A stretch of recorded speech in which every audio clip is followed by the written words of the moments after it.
Hey, welcome to Thursday's edition of A Well Done Professional Midlife Crisis. So this chapter's one of my favorites. It's called Getting My Sexy Back. So really what that means is you have to be in the right mind frame to be a great interviewer. So I'm going to read a little bit of the excerpt because it kind of does a better job than I can to really explain what that means. So I had a coworker I worked with who used to say, everybody wants to hear they're pretty. What he meant by that is everyone wants to be appreciated and acknowledged. Everyone wants to know they're amazing. Everyone wants to hear you're so great. When people have affairs, it's because someone tells them they're pretty. Somebody tells them they're cool, they're amazing, they're special. Now, their spouse may think this of them as well, but maybe they haven't said it out loud for a long time because they are so comfortable. Hearing acknowledgement can seem like such a little thing, but it can make or break a marriage. It's why people have affairs and why they're intrigued by a really cool car. All of a sudden, they have somebody who is telling them how cool they are, how great they are. And they pay attention because, for the first time in a while, somebody is paying attention back. The same thing happens at work. You've gotten comfortable. People stop complimenting you on your successes saying, oh my gosh, that was amazing. All that great feedback you've received while you were rising in your career, all that constant positive energy has faded away. You're likely still doing excellent work, but you're doing the same excellent work every day. It's become your new norm, so nobody is coming by and saying, hey, excellent work.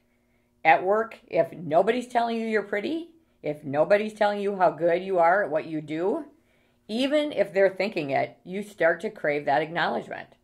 And that's when you start to go through the same type of midlife crisis at work that people go through in their personal lives. That's what a midlife crisis is. I'm comfortable, but I'm not fulfilled. I'm successful, but I'm not happy. I'm bored, unchallenged. Nobody's telling me I'm pretty anymore. But love affairs and sports cars, those impulsive emotional reactions, are band-aids. They won't make you sexy again. They may make you feel sexy for a period of time, but they won't bring back your true inner sexiness. Mostly, they just make life really messy. That's what a bad decision in your professional life can do as well. Make things really messy. And unfortunately, people often make professional decisions the same way they make midlife crisis decisions, at the wrong time and very reactionary without planning and forethought.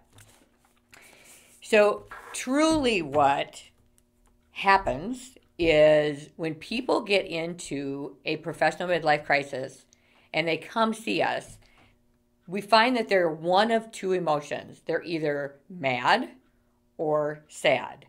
So I think about when there's a downsizing or a layoff or just unhappiness at work, too comfortable and really want to look at something. People mourn very much like a death. So they'll look at it and say, I'm so sad that I'm not back where I was when I felt like I was on top of my game and everybody was acknowledging me. And it isn't, again, that you're not doing great work. It's just everybody's expectations of your level of performance has sort of leveled off at that new norm. So changing careers is one of the top 3 stressors for a reason. It's right behind the death of a spouse or a child and marriage or divorce. So you have to approach a job search or even starting your own company with that in mind. So getting your sexy back is really moving past sad or mad to clarity. Start by using some of the exercises in here, and I'm going to give you a little bit of a leg up on some of the exercises. Some things that I want you to think about when you're starting to think about going out and putting yourself out there in a job interview and getting past the emotion of sad or mad. If you are at either of those, pause. Don't go out feeling upset or don't go out angry because that will come through in the interview and I guarantee you will be unsuccessful in garnering a new role. So you have to work through that. And it's okay to take a little bit of time to get through that. All right, so in the meantime, let's give you a little bit of homework to do to get you ready for being a great interview. So one of the first questions, what are your transferable competencies? Make a list, especially if you're looking at a new industry or you're looking at a different role within even the same industry. What are your transferable competencies that if a person should hire you, they get as a return on investment? A lot of the skill sets are very similar from job to job, but they won't necessarily see that until you bring it out. So make sure that you're armed and ready with that. Where are there gaps in your current company that you could take on? So this is if you're going to stay, want to get excited again. Look at the company that you're with. Where are there gaps? And what kind of project can you take on? Or where can you fix if there's a challenge or an issue going on? How can you help them to fix that? And give yourself something new to bleed passion and energy back into your existing company. What kind of culture would I best fit in? You really have to be thoughtful about that. People all the time come see us and say, I don't fit.